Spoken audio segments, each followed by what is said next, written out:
네, NCS를 준비하는 수험생 여러분, 만나서 반갑습니다. 저는 NCS 대표 강사 김정재입니다. 자, 여러분들 그 IBK 기업은행 준비하시는데 직업 기초능력평가 NCS에 관련돼서 포괄적 설명을 먼저 드리고 시작해 보도록 하겠습니다. 자, 직업 기초능력평가는 여기 챕터 보시면 첫 번째 의사소통 능력, 두 번째 수리 능력, 세 번째 문제 해결 능력, 여기 세 개가 있는데요. 이 세 개가 중심 포인트라고 할 수 있습니다. 그래서 의사소통 능력에서는 문서를 작성한다든지 문서에서 이해하고 추론하는 능력을 살펴보는데 초점이 맞춰져 있고요. 두 번째 수리 능력에서는 수리적인 사고를 통해서 현실에서 나타날 수 있는 문제들을 해결한다든지 아니면 어떤 자료나 표 같은 것들을 보고 이해하고 대응하는 그런 능력 등을 평가하는 단계입니다. 세 번째는 문제 해결 능력인데 말 그대로 실생활에 나타날 수 있는 문제들이 나타나요. 그래서 여기 문제에서는 직업 기초에 맞는 아주 누구나한테 나타날 수 있는 어떤 문제들이 나타나는 거고, 여기 전문 지식들이 사용되지 않는다는 점이 특색이 있는 부분입니다. 그래서 어떤 보편적인 문제를 해결하는 능력을 판단하는 과정입니다. 그래서 여기까지 보시면 여러분들한테 여러분들 그 NCS라고 보통 쓰잖아요. 자, NCS라고 쓸 때 이 N자는 내셔널 국가 뭐 이런 말인 거고요. 이 컴피턴스라는 단어가 중요한 단어입니다. 이 컴피턴스가 적성이라고 번역이 되는데 여러분들 시험이 지식형 시험이 아니라 적성형 시험이다 라는 점이 가장 중요해요. 그래서 여러분들한테 추가로 필요로 한 지식들은 거의 존재하지 않습니다. 그래서 여러분들이 문제를 보고 이해하고 바로 적용하거나 해결해 나가는 과정을 거치는데 이때 나에게 필요한 것들이 무엇인지 잘 가늠해 보시면 좋을 것 같아요.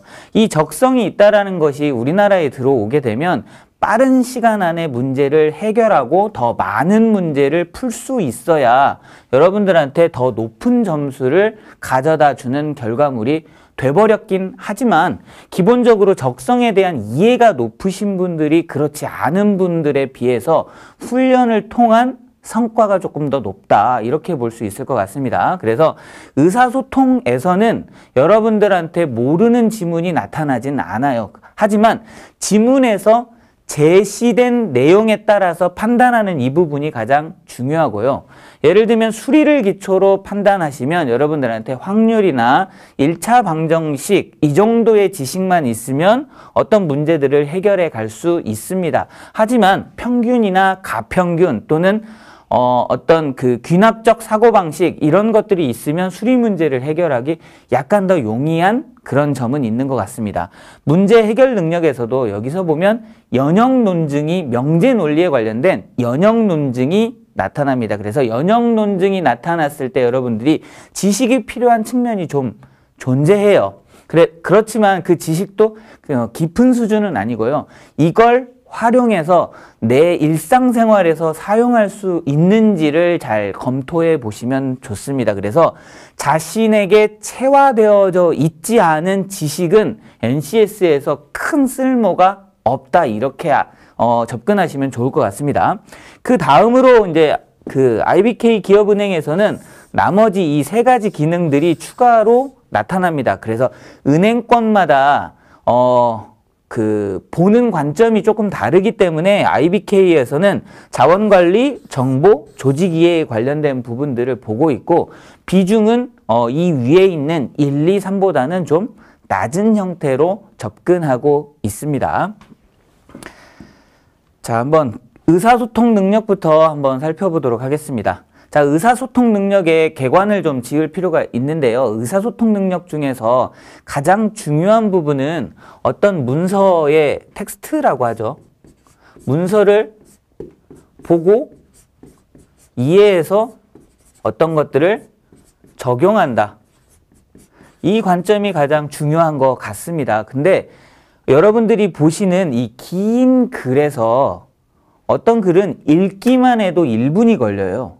그런데 모든 문제를 푸는데 1분 30초 안에 풀어야 되는 시간적인 압박이 있을 때 여러분들은 어떻게 대응을 하시는지 적성적인 관점에서 보시면 됩니다.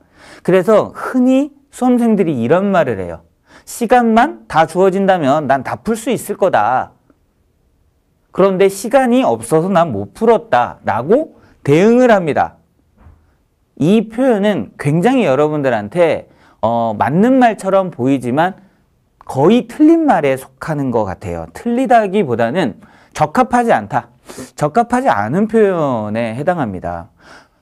이 NCS에서는 가장 중요한 부분들이 또 하나 중요한 부분이 뭐냐면요. 시간입니다.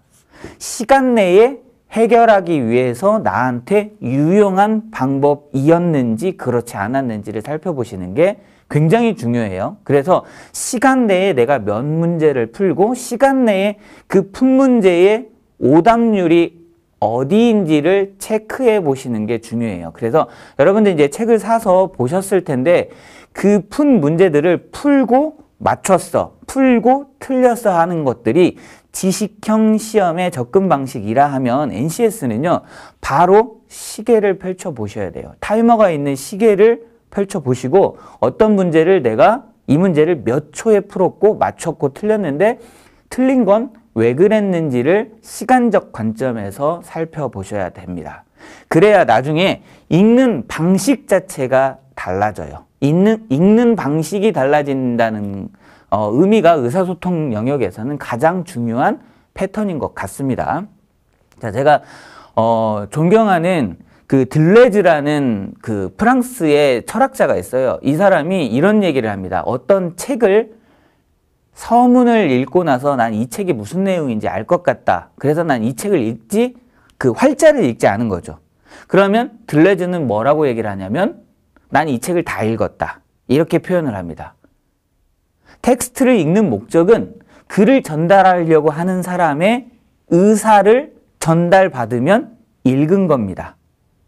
나는 이 책을 다 읽었는데 무슨 말을 하는지 모르겠다 라고 판단했을 땐 그 글을 읽지 않은 것과 다름없다. 이렇게 표현하거든요. 그래서 여러분들이 이 의사소통 능력에서 이 활자를 다 읽는 것 자체가 중요하지 않다.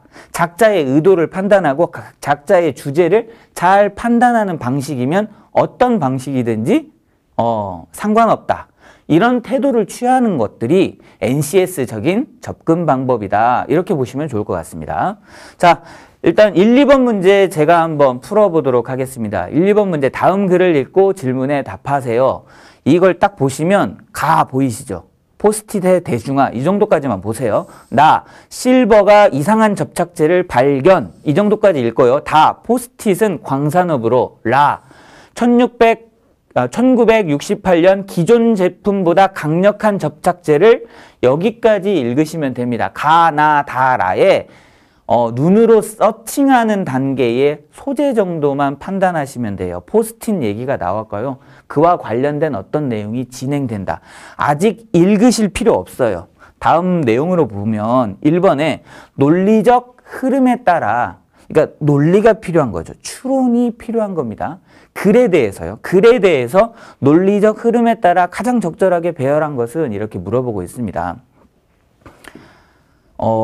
여러분들한테 시험에 잘 접근하는 방법은 또 따로 있어요.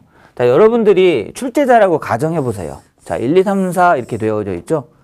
맨 앞에 가가 하나, 다가 하나, 라가 두 개 이렇죠. 여러분들이 출제자예요. 1번이 만약 정답이었다고 가정을 해볼게요. 가를 읽고 얘가 맨 앞인 것 같은데? 그러면 더 이상 읽을 필요가 없잖아요. 그래서 여러분들한테 뺏으려고 하는 게 시간이면 3, 4번 중에 답이 있는 겁니다. 여러분들한테 뺏으려고 하는 게 정답이면 1, 2번에 답이 있을 개연성이 높습니다. 제가 이제 개연성이라고 그랬잖아요. 이게 항상 맞는 말이 아니에요. 이럴 땐 이게 맞고 저럴 땐 저게 맞는 표현인데 3, 4번을 한번 보세요. 3, 4번은 라에서 시작하죠.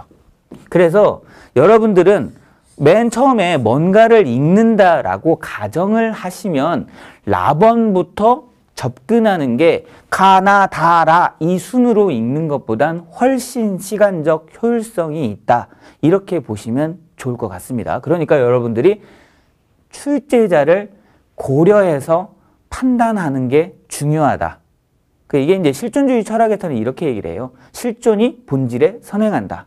내가 시간 내에 못 푸는 거, 사람도 죽잖아요. 그러니까 사는 기간 동안 어떤 행동을 하는 게 중요한 거고, 내가 죽고 나서 이 세상의 본질을 발견했다. 이게 아무 의미가 없듯이 여러분들이 시간 내에 문제를 못 풀죠. 그러면 나한텐 아무 소용이 없는 거잖아요. 그러니까 시간에 관련된 어떤 테크닉이나 전략이나 이런 것들이 필요하다. 이렇게 보시면 좋을 것 같습니다. 그래서 일단 라부터 읽어야 되겠구나. 라나 이런 순으로 전개되어졌을 개연성이 높구나. 이렇게 판단해 볼 수 있는 거예요. 그 다음 2번 문제 한번 볼까요?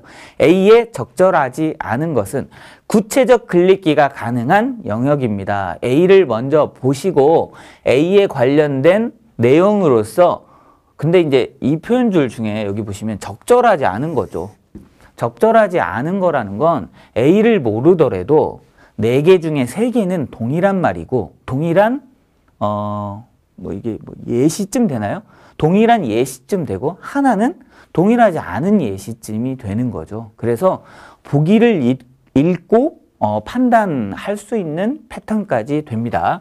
자, 일단 여러분들 입장에서 보시면 다음 글을 읽고 질문에 답하세요 라고 했어요. 그러면 이 전체를 한번 스캔하고 1, 2번에 어떤 문제가 있어서 이 문제에 나는 어떻게 대응해야 되겠다 이렇게 판단하고 접근하시면 좋을 것 같아요. 자, 그래서 일단 1번에서는 순서 맞추기, 2번에서는 A 어딨나요? A, 조직 문화에 관련된 표현이 있어요. 저 조직 문화에 대한 구체적 예시가 필요했던 장면입니다. 자, 한번 한 단락별로 한번 해보도록 하겠습니다. 라번의 내용부터 한번 살펴보시면 라번은 1686년 기존의 제품보다 강력한 접착체를 개발하고 있던 실버에 관련된 이야기가 나타나고 있어요. 이 사람이 어떤 이상한 접착제를 개발했는데 이걸 사람들에게 말했지만 호응을 얻지 못했지만 특허 출원은 한 상태예요. 그리고 난 다음에 라번 다음에 나번이 둘 다 연결되는 그런 보기들이 있잖아요. 근데 나번을 보시면 실버가 이상한 접착제를 발견한 지 4년 후라는 연결 포인트가 나타납니다. 그래서 이 연결 포인트에 이 프라이는 동일한 비슷한 생각을 떠올렸고 공동 연구를 제안 중이에요. 그렇게 해서 포스트잇이 탄생되게 되었다. 그래서 라번과 나번이 연결되는 지점이라는 것들이 시간적인 측면에서 연결된다. 이렇게 볼 수 있을 것 같아요. 자, 그 다음에 가번과 다번 중에 나번 뒤에 이어질 부분을 한번 생각해 보면 가번은 이 뒤에 있는 말, 나번 뒤에 있는 말이 포스트잇의 대중화와 관련된 것인지 아니면 3M 기업에 관련된 문화에 관련된 부분이었는지가 차이나는 부분인 것 같아요. 가번을 읽어보시면 포스트잇의 대중화가 순탄한 건 아니었지만 써본 사람들의 좋은 반응을 보고 큰 성공을 거두었다라는 내용인 것 같습니다. 그래서 포스트잇의 대중화 관련된 부분이 나의 뒷부분과 관련성이 있는지를 보시면 또는 대중화나 연구죠. 탄생. 자, 그 부분과 관련되어져 있는 건지를 보시면 되는데 답번은 보시면 이 구체적 읽기 조직 문화와 관련성에서 관련성을 염두에 두시고 읽어가시면 돼요. 그래서 포스트잇은 1등 공신이자 철학이다. 그런데 이 창의력과 혁신적 사고는 물론 실수와 실패를 장려하는 조직 문화가 담겨 있기 때문이다. 라고 하면서 이 답어는 약간 정리하는 듯한 느낌의 패턴이 존재하는 것 같습니다. 자, 그리고 또 하나의 패턴은 뭐냐면 여기 1977년 행한 소비자 테스트에서 이렇게 되어져 있어요. 그래서 이 글은 전반적인 시간적 흐름에 관련된 포인트가 존재했다. 이렇게 보시고 순서를 정하는 게 맥락상 좀 맞는 것 같아요. 그래서 1번을 기준으로 보시면 라번에 1968년 스펜서 실버가, 나번 보시면 그 이후 4년 이후 아서 프라이가, 그 다음에 가번으로 가시면 1977년 대중화를 이루는 뭐 테스트 등에서, 그리고 난 다음에 다번에 가시면 마지막으로 이런 것들을 정리하는 패턴이 나타납니다. 그래서 1번의 정답으로 확인해 보실 수 있는 것들은 여기에 가다, 이 3번이 적합할 것 같고요. 2번에 해당하는 것들은 실패를 용인하는 조직 문화에 관련된 표현인 것 같아요. 그래서 실패를 용인하지 않고 철저하게 효율성만 가지고 생각하는 그런 문화와 빗댄 표현이기 때문에 오답의 경우에는 아마 그런 케이스가 나타날 확률이 높습니다. 자, 그래서 1번 실수를 용인하고, 2번 호기심을 가지고, 3번 효율성을 강조하고 오류를 최소화하는, 이런 것들이 시그마 6라고 보통 이야기되는 그런 방식입니다. 예를 들자면 삼성전자에서 이런 얘기를 하죠.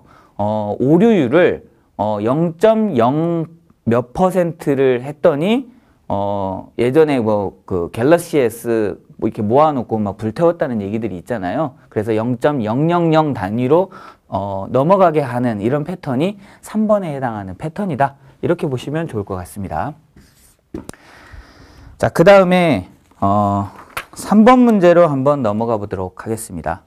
자, 여기 3, 4번 문제가 있어요. 3, 4번 문제 스마트폰 중독 실태를 보고하기 위해서 프리젠테이션 자료입니다. 프리젠테이션 자료인데 지금 여기 좀 자료가 좀 잘 보이지는 않는데 1, 2에 관련된 그 자료예요. 여러분들 책을 보시면 1번에 스마트폰 보유 현황이 2011년과 2012년에 그 보유 현황이 나타나 있어요. 그래서 전 연령대에 대해서 보유율이 증가했다.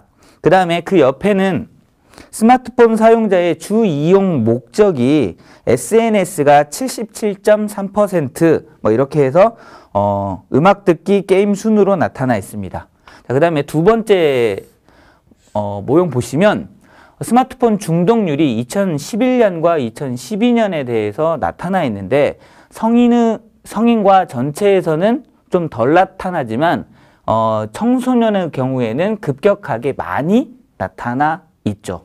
그래서 이걸 보시면 이제 자료 해석적인 관점으로 좀 설명을 드려보면 청소년은 한 7.7% 정도 상승하죠. 그 다음에 성인은 1.2% 상승을 합니다. 그런데 전체는 몇 %죠? 이게 2.7% 상승합니다. 그러면 청소년의 인구 비율과 성인의 인구 비율이 전체에서 차지하는 비중 자체를 계산해낼 수도 있어요. 그러니까 성인의 비중이 높기 때문에 이 상승폭이 좀 제한적이다. 이렇게 보시면 좋을 것 같습니다. 여하튼 이 전체의 글은 청소년의 중독률 상승이 높다. 이렇게 보시면 될 것 같아요. 자, 그 다음에 대본에 이와 같은 저 표를 정리한 부분들이 쭉 설명이 나타나고 있어요. 그래서 여러분들은 표에 이런 그 표를 나타내는 범주라든지 아니면 중요 표현들을 먼저 살펴보시고 그 표에 대한 의미를 체득하시는 게 여러분들한테 여러모로 유리하다. 빠른 시간 내에 많은 정보를 판단해낼 수 있다. 이렇게 보시면 좋을 것 같습니다. 자, 이제 문제 부분으로 가볼까요?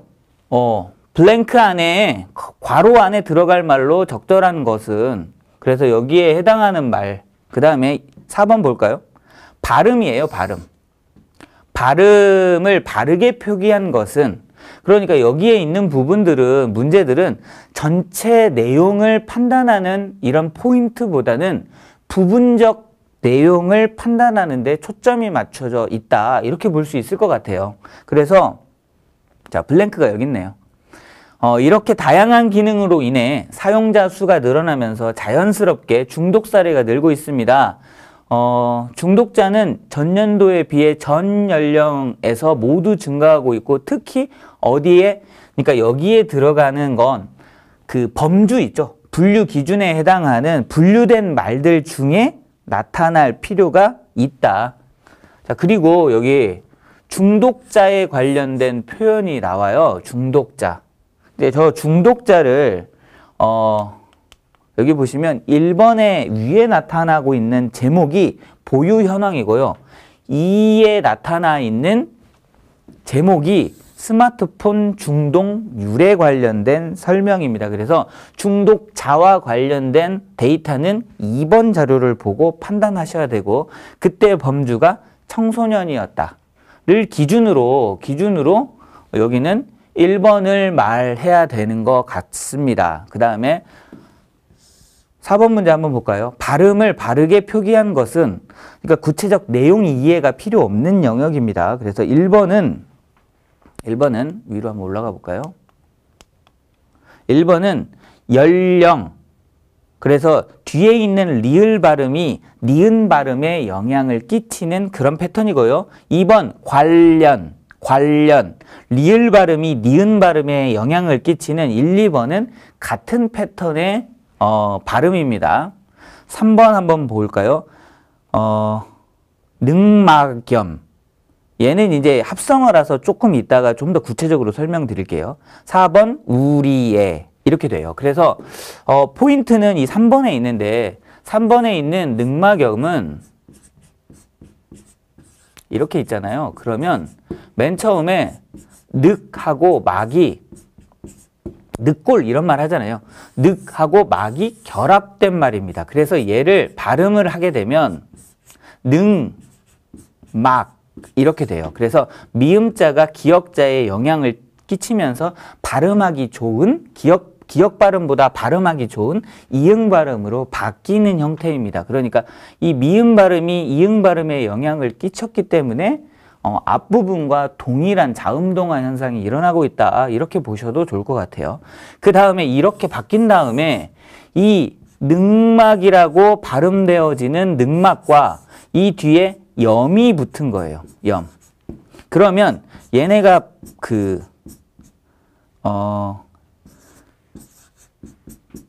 얘네가 둘이 영향을 미치게 되면 이 이응 발음이 다시 기역 발음의 이응 발음으로 영향을 미치는 자음동화 현상이 일어납니다. 그래서 이 두 가지를 근거로 여기 능막염, 얘는 능막 해서 이 기역 발음이 이형 발음으로 흡수된다 이렇게 봤는데, 이럴 때는 이 두 양쪽이 얘가 조사이거나 아니면 어미일 때 이런 발음의 이동 현상이 생기고요. 둘 다 합성어에 해당해서 의미가 있는 형태소일 경우에는 이런 형태의 동화 현상이 일어나지 않습니다. 그래서 4번의 정답은 3번에 해당한다. 이렇게 보시면 될 것 같습니다. 자, 5번 문제 한번 보도록 하겠습니다. 자, 5번 문제는 문서 작성과 관련된 형태예요. 여러분들이 그 회사에 입사를 하게 되시면 대부분의 의사소통을 말로 전달하지 않습니다. 대부분의 의사소통은 어떤 전달하려고 하는 형식이 있어요. 그 형식에 맞는 문서로 전달하는 경향이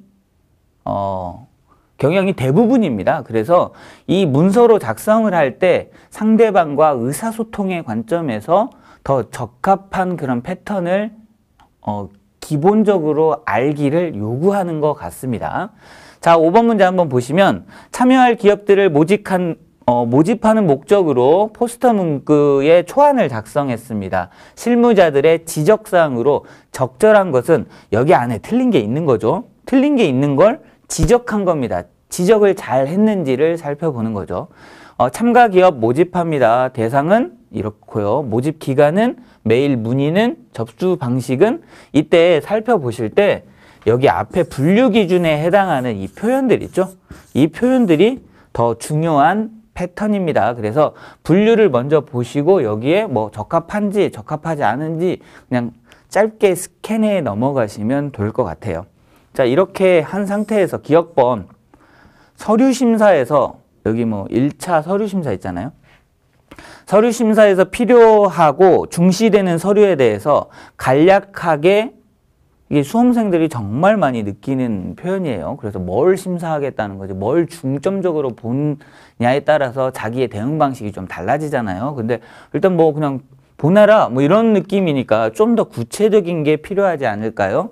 그래서 적절한 포인트다 이렇게 볼 수 있을 것 같습니다. 니은번 사행성 업종이나 동종 업종인 경우 제외해야 할 텐데 이에 대해서 간략하게 명시해 주었으면 좋겠습니다. 그래서 크라우딩 펀드에 제외되는 여기 보시면 창업 후 7년, 벤처, 메인 비즈 또는 사회적 기업은 되지만 안 되는 제외되는 사항에 대해서 알려줘야 이 펀드에 참여하지 않을 사람들을 걸러내고 전체적으로 참여하는 사람과 저 문서에 따라서 골라내는 사람 입장에서 업무가 좀 더 효율적으로 진행될 것 같습니다. 디귿번 문의처가 어디인지는 알려주었지만 정작 문의하기 위한 유선 연락처가 없어서 여기 보면 메일로만 판단되어져 있는데 전화는 없습니까? 라고 하는 거죠.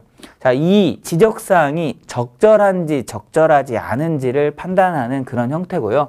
이 문제의 경우에서는 셋 다 적절한 표현이었다. 이렇게 보시면 됩니다.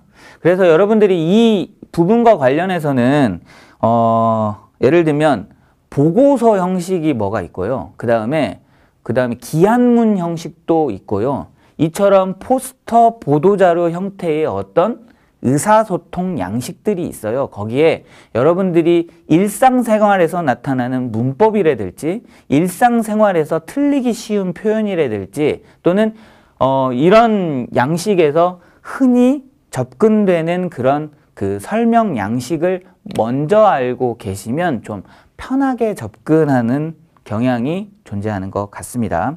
자, 여기까지 의사소통 능력에 대한 설명을 마치도록 하겠습니다. 감사합니다.